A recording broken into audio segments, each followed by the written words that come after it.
one area where you can potentially give kudos to Shad Khan and the Jags, they were expected to fire Doug Pederson when they got wrecked by 50 points by the Lions. Like, that was the kind of game that gets people fired, and we expected them to fire him off the back of that game, and they didn't.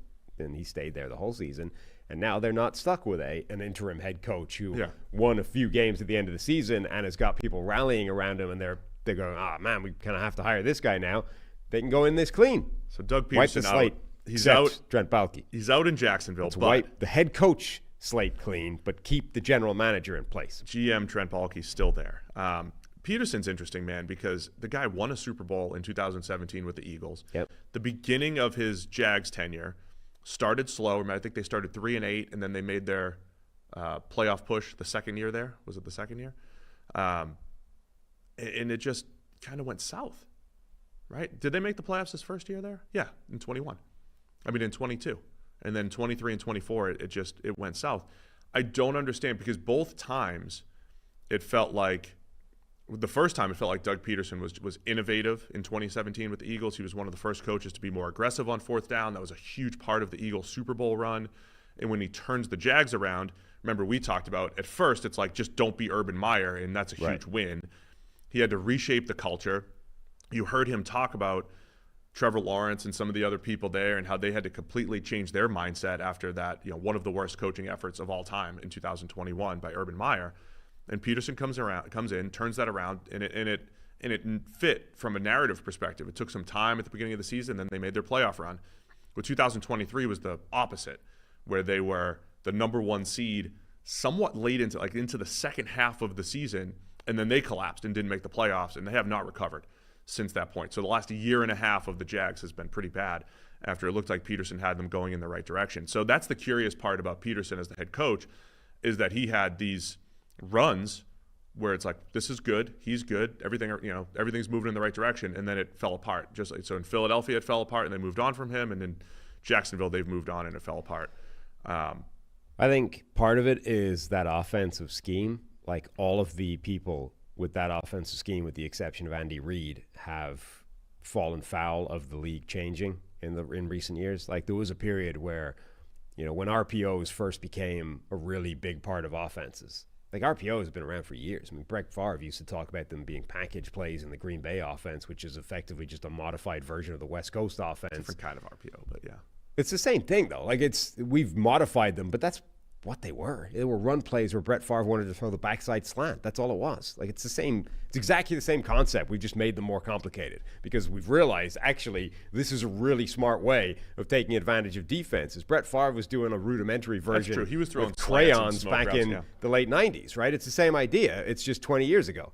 So, anyway, there was a period where all those Andy Reid, Nagy, Doug Pederson, all the Andy Reid coaching tree offenses were the most RPO-heavy teams in football. They were running RPOs 20+% of the time, and it was barbecuing everybody because nobody had really seen these at that kind of volume. They'd found the cheat code. Like when Mike McDaniel figured out the cheat motion stuff, right? For a period of time, short period of time, you can strike on cheat codes schematically, and they had one. And then the league figured it out. It adjusted. It understood how to defend really RPO-heavy teams. And from that moment on, those offenses, except Andy Reid, who has, let's be honest, Patrick Mahomes and other things working for him, the other ones didn't. They stopped working, right? Matt Nagy got himself run out of Chicago because the offense failed and it never evolved and it couldn't get any better. Doug Pederson hasn't really had a good offense from that point on. Yeah. So I think that's part of it.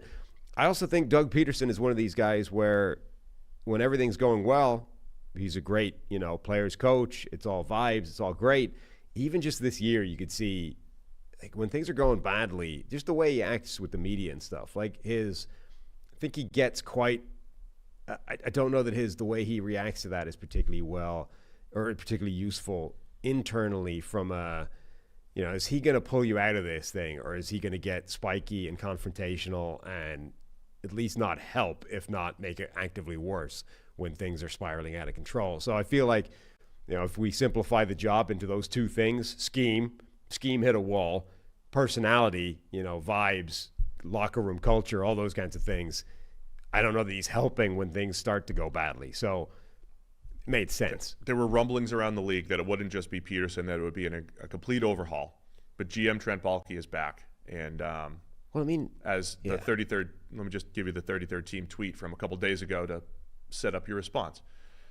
Trent Baalke set to make his 6th head coaching hire as general manager. Now, this hire, the report was, this is not from the tweet, the report was that the new head coach will report directly to Shad Khan. And this is when the organizational structure is changing a little bit, and maybe this is like the first step to taking a little bit of power away from Trent Baalke. But in the past, he's hired Jim Harbaugh in San Francisco. That was the most successful one, but they had a pretty well-known falling out. Jim Tomsula, who was one and done. Chip Kelly, who was one and done, both in San Francisco. Urban Meyer, who was one and done, not even a full season, 2-11. And Doug Pederson. So the 6th head coaching hire for Trent Baalke. And I think if you're looking at the talent on the Jacksonville roster, I don't think many people are putting them in the top half of the league. So interesting move here by the Jags to keep Baalke involved. Yeah, I mean, the reason that was the rumor is because it felt absurd that you would keep Trent Baalke around, because what would be the case for that to happen? And if you distill general manager down into effectively 2 roles, number 1, talent acquisition, number 2, hiring, right? Talent acquisition amongst coaches. Like your job is effectively twofold. Can you find good players? Can you do the shopping of the ingredients? And can you hire the right guy to make the most of those things? So, and as you identified now, Trent Baalke on his resume just in Jacksonville has some of the worst decisions on each side of that equation you can find, right? He had a coin flip. He had the number 1 overall pick in the draft and decided to go with Travon Walker over Aidan Hutchinson. Let's distill it just as simply as that. Even if we collectively stipulate that Travon Walker has become a solid player, right? And I think that's up for debate. But let's just say Travon Walker is now a solid player, right? Aidan Hutchinson was going to win Defensive Player of the Year this year until he broke his leg. He has become a stone-cold superstar as your alternative option. So, solid player, number 1 overall, but behind door number 2 was an obvious no-brainer superstar that you passed up to go for the guy with the better 40 time. And then, as you said, the actual hirings have been catastrophic as well from a head coach point of view. So, if you were trying to construct a case to keep Trent Baalke around, right? Like, which you can do for a lot of people, coaches, GMs, whatever. Like, you can generally dismiss quite a lot as bad luck or, circumstances went away from him and he's just the victim of fate. It's pretty hard at this point to construct a case that Trent Baalke should remain there. I mean, you can give him credit for Brian Thomas Jr. picking up an extra pick next year. But look, there's surprise around the league that he's still there. The other piece of this, remember before the season, Shad Khan comes out and says this is the most talented Jaguars team of all time. Right. Which, by the way, was 1999. But, let's say that he believes that. We've all been around people who communicate their message internally well enough that maybe the boss buys into it. And so there's the boss perhaps buying into the fact that, this is the most talented team. Like, does Baalke, maybe he's really great in his connection with Shad Khan. And he convinced him coming into the year, look, I've done my job. This is the best roster we've ever had. And if Shad believes that, and they come out here and now they have the 5th overall pick, of course it's Doug Pederson's fault. We had Trent over here giving us the best roster we've ever seen, and Doug underachieved. It's not Trent's fault. So that's just, when you hear comments like that, I don't want to read into it too much, but this is a legitimate possibility that Shad Khan, he doesn't have a history in football. He's not a football guy, so to speak, right? That he's been convinced by Trent that this is a great roster. It's outstanding. Just need a coach to tie it all together. I mean, this is a possibility within the building based off what we've heard and read. Well, this is the area where your approach to Trent Baalke's approach to the draft is actually helping him, right?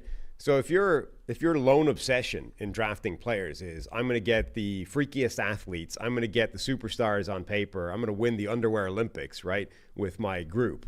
Well, then it's very easy to convince somebody this is the most talented group anywhere. Look at them. They have the best 40-time composite. They're bigger, stronger, faster than everybody else. Why can't my coach turn these guys into good players? You got to turn Mason Smith and his 43 PFF grade into the former 5-star that he was. Miles Cole, one of the freakiest edge rushers in his 34 PFF grade. Go develop him. Travon Walker in 2 years of his 50 PFF grade. Just give him some more time because he's the best athlete we've ever seen in the combine.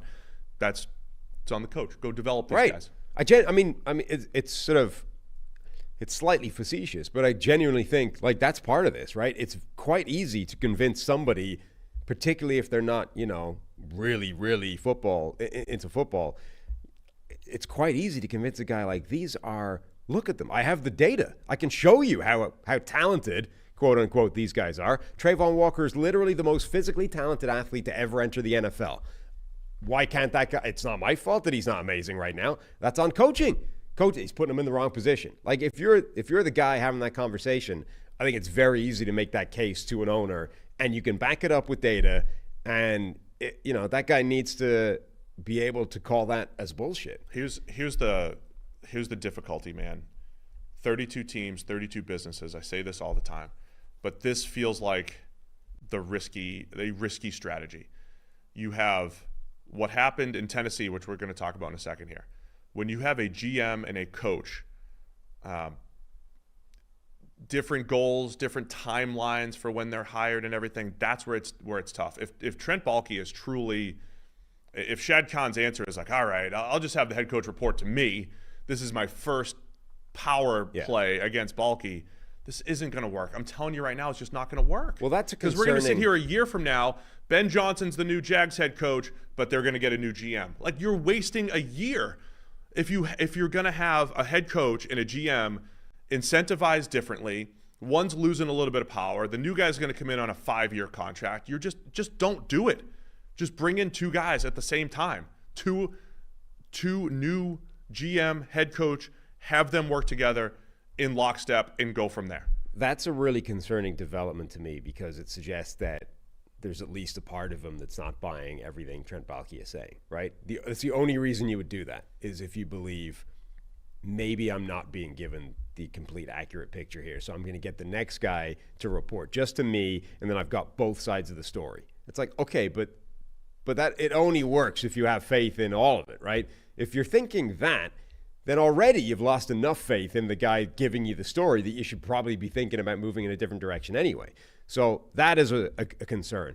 One thing I will say for Baalke is that he picks a lot in the draft, which is a good process. Yeah. Right?